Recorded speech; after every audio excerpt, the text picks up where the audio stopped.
नमस्कार, मैं श्रीमती वर्मा और आज से हम एक नई पावन यात्रा का आरंभ कर रहे हैं।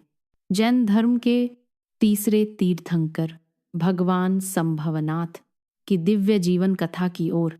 पहले और दूसरे तीर्थंकरों की कथा में हमने देखा था कि तीर्थंकर का अवतरण साधारण नहीं होता। उनका आगमन संपूर्ण सृष्टि के लिए एक शुभ संकेत होता है। उनके जन्म से पहले ही प्रकृति, देवता और स्वयं समय उस महापुरुष के स्वागत में तैयार हो जाते हैं। आज इस प्रथम अध्याय में हम जानेंगे माता के दिव्य स्वप्नों की कथा, वह अलौकिक संकेत जो ये बताते हैं कि एक महान आत्मा धरती पर अवतरित होने वाली है। तो आइए मन को शांत करें, हृदय में श्रद्धा जगाएं और प्रवेश करें भगवान संभवनाथ की पावन कथा में। अध्याय 1, दिव्य संकेत, माता के स्वप्न। बहुत समय पहले श्रावस्ती नामक नगरी में एक प्रतापी राजा राज्य करते थे। राजा जितारी, उनकी महारानी थी देवी सेना। वे केवल रानी ही नहीं, एक कोमल हृदय वाली, धर्मपरायण और करुणामयी माता थी। श्रावस्ती नगरी समृद्धि से भरी थी।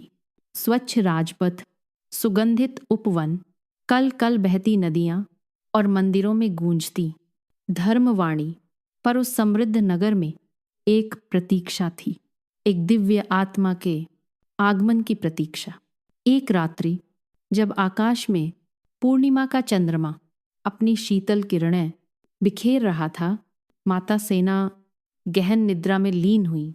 उसी रात्रि उन्होंने अद्भुत स्वप्न देखे। उन्होंने देखा एक दिव्य हाथी जिसका शरीर दूध के समान उज्ज्वल था।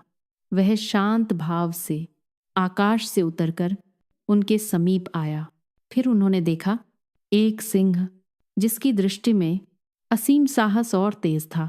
वह निर्भय होकर धरती पर विचरण कर रहा था। इसके बाद उन्होंने लक्ष्मी को देखा जो स्वर्ण कमलों पर विराजमान थी। उनके चरणों से समृद्धि की धारा प्रवाहित हो रही थी। फिर दिखाई दिया चंद्रमा जो संपूर्ण आकाश को शीतल प्रकाश से भर रहा था। सूर्य प्रकट हुआ जो अंधकार को क्षण में मिटा रहा था। एक ध्वज लहरा रहा था, धर्म और विजय का प्रतीक। एक कलश जो अमृत से परिपूर्ण था। एक पद्म सरोवर जहाँ कमल पूर्ण खिले हुए थे। स्वर्ण मीन जो जीवन की निरंतरता का संकेत थे। आकाश में स्वस्तिक का चिन्ह दीप्त हो उठा। एक रत्न जटित सिंहासन प्रकट हुआ और अंत में एक दिव्य रत्न जो संपूर्ण संसार को प्रकाशित कर रहा था। माता सेना नींद से जागी।